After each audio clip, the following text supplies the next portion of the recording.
Hi, this is Brass Check, and we're recording this on Friday, February 4th, 2022. And I actually recorded this late last night at the end of an 18-hour day, literally, and I hit the wrong button and I erased it. So maybe you're going to get a better version. Uh, let's hope. So, what do I want to talk about today?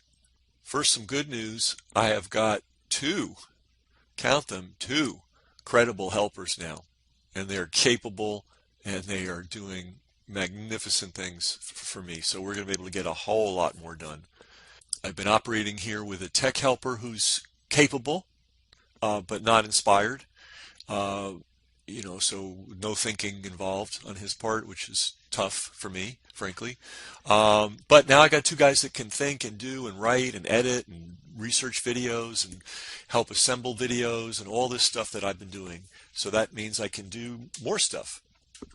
And that's very good news indeed. And if you are a supporter, if you're one of the people who pays for your subscription, this is where the money's going. And believe me, it's money well spent. I am thrilled. We also have a very exciting world-changing project coming up very soon, which I'll announce hopefully next week. And I'm going to be specifically asking for subscribers to kick in for it. You'll see. It's huge. It's going to put these evil doers back on their heels, if not on the ground. Anyway, I want to talk about mass, whatever they're calling it, mass psychosis formation or mass formation psychosis. This appeared finally. Joe Rogan took the crack pipe out of his mouth and started helping us. And by us, I mean humanity. Don't forget, Rogan was the guy back when this started that had that University of Minnesota liar, demon, and scam artist on for hour after hour after hour selling the terror and the fraud. I mailed his people every single day for the last year and a half with the information that we've been gathering, and we've never even received the courtesy of a reply. That's Joe Rogan. Don't be fooled by this guy. He's a sellout. Anyway, he somehow, I guess he found religion. Maybe when he himself got COVID, I don't know. Who knows? Who cares? By the way, we can't depend on the Joe Rogans of the world. We really need all the people out there who have even two people on their email list to come together and do the promotions that need to be done to get the real facts out. Sitting around waiting for Joe Rogan or anybody else is a grave mistake. Anyway, he had Dr. Malone on finally, like a year and a half too late, but he had him on. And one of the things Malone talked about is this mass formation psychosis, and the researcher behind that is Mattias Desmet. Now, I have to point out that Brass Check did a thorough, detailed, granular explanation of what mass hypnosis is and stage hypnosis and the whole technology of hypnosis back in April of 2020. That's nearly 2 years ago. And we're going to talk a little about Mattias and his insights. On the one hand, his description of the mechanism by which large groups go crazy is brilliant. It's poetic, it's scientific, it's thorough, it's clear. It couldn't be better. So 3 cheers for that. Again, a little odd that he didn't understand. This is a professional social psychologist. Like, he gets paid full time. That's all he does. And it took him over a year to wake up and see what was obvious to tens of millions of human beings, hundreds of millions of human beings. I don't know. But anyway, better late than never. But here's the odd thing about him. When interviewed, people ask him, well, was this designed? Was this planned? Was this somebody's scheme to induce this mass psychosis among many members of society? And his answer is, gee, I don't know. I can't go there. On the one hand, on the other hand, blah, blah, blah, blah. No, Mattias, you cannot be serious if you think this thing happens spontaneously. You just, I mean, you're an articulate guy. You've described the process, not the process, but you've described the end result of mass psychosis brilliantly. The fact that you cannot see that this was the result of a deliberate campaign uh, boggles my mind. And all these people that are running around going, well, on the one hand, maybe it was spontaneous and it's just the kind of thing that happens. And on the other hand, maybe there was somebody or some group that pushed it forward, but gee, that's hard to tell. That's idiocy. This was an advertising campaign. This was a marketing campaign. This was a public relations campaign. You could call it a propaganda campaign. You don't need to go mind control, and MK Ultra. This was bread and butter, garden variety publicity, promotion, advertising. And for a so-called professional in the realm of social psychology not to be aware that such things exist and not to be able to see it when it was unfolding back in early 2020. I mean, it just shows you, and I don't mean to single him out, but it just shows you how dense these so-called experts are. As I said very early on into this, we are being carpet bombed by a very well-organized machine. They have the equivalent of airfields and B-52s. They have ground crews that are making sure the planes are, airworthy. They've got other guys that are loading the bombs every morning. They have other guys that are fueling the fuel tanks. They have meteorologists that are looking at the weather. They have guys figuring out the bombing runs. There is a cast of thousands involved in this. They are PR professionals. They are advertising professionals. They work for the government, they work for corporations, they work for pharma. They get up in the morning, they get a paycheck, and all they have to do is figure out what the lie of the day is and how best to put it out there. That's what we've been contending with since the beginning of this, and Brass Check listeners know this, and I don't understand why at this late date, February 4th, 2022, Brass Check listeners seem to be the only people on earth that know this. Where are the professionals? Where are the PhDs? Where are the professors? Where are the advertising and marketing and psychology professors? This shit is obvious. There's nothing controversial about it. I recently did an interview, which we're going to post below, that gives some historical context into this. But let me give you an understanding of how common the technology for inducing mass psychosis is. I'm going to give you a three-letter word. War.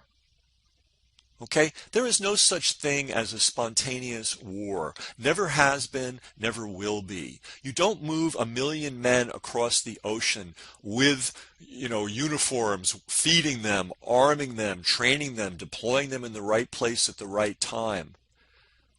Spontaneously. Okay? That requires an insane amount of planning.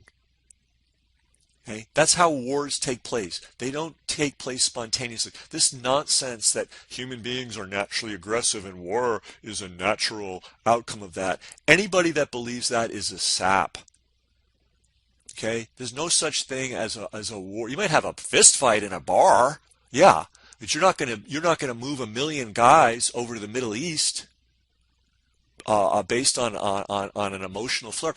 They lie to us. Oh, well, it's the Japanese. That's why we went into World War II. And Vietnam, it was the Gulf of Tonkin. And weapons of mass destruction. That's why we ended up in Iraq. Oh, and that World War I thing, that prince in Serbia got shot in a car, and that was the thing that set off World War I. Bullshit, guys. These things are planned out meticulously in advance, and they have to be. Otherwise, they wouldn't happen. You can't organize a bake sale unless people get together and figure out where it's going to be, when it's going to be, how they're going to get the word out, who's going to make the change, who's going to get the change. That's on the level of a bake sale. And people think that 1 million men are sent over in arms and deployed in various places and set to work at war because of emotion, because of just accident. No. And part of warfare, especially in the modern era, wasn't such a big deal in the old days, but in our modern era, starting around World War One, by the way, in the United States, you have to uh, do pre-planning on how you're going to get the public to go along. That's a huge part of war preparations. And while they're figuring out, okay, how are we going to move guys from this base to that base, and how physically are we going to get them over into the war zone, and how are we going to get all the weapons there, and how are we going to get the housing together, and the water, and the sanitation, and the food, and what's our strategy going to be, and what are we going to do first, and what are we going to do second. While that planning is going on, they're planning on how they're going to sell the war to us. It's not an accident. It doesn't happen spontaneously. It's not a feature or a bug of human nature. The mass psychosis is induced. And Matthias Desmet and every other person in the field of social psychology should know that. The public has to be mobilized. Otherwise, you can't get the war. And if you want to talk about mass psychosis, how about families willingly watching their boys be taken from them and sent 5,000 miles overseas to fight out something that has nothing to do with them at the risk and peril of their lives, many of them coming back in boxes or totally destroyed, right? And our answer to that is put a yellow ribbon on it, right?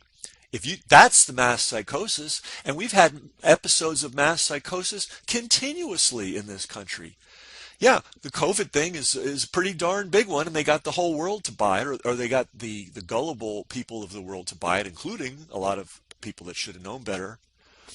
It was a world war, in a sense. It didn't involve shooting, but it certainly involved a lot of killing. If you don't think people that didn't get early intervention and then were thrown on respirators and given remdesivir weren't murdered, you're missing the plot here.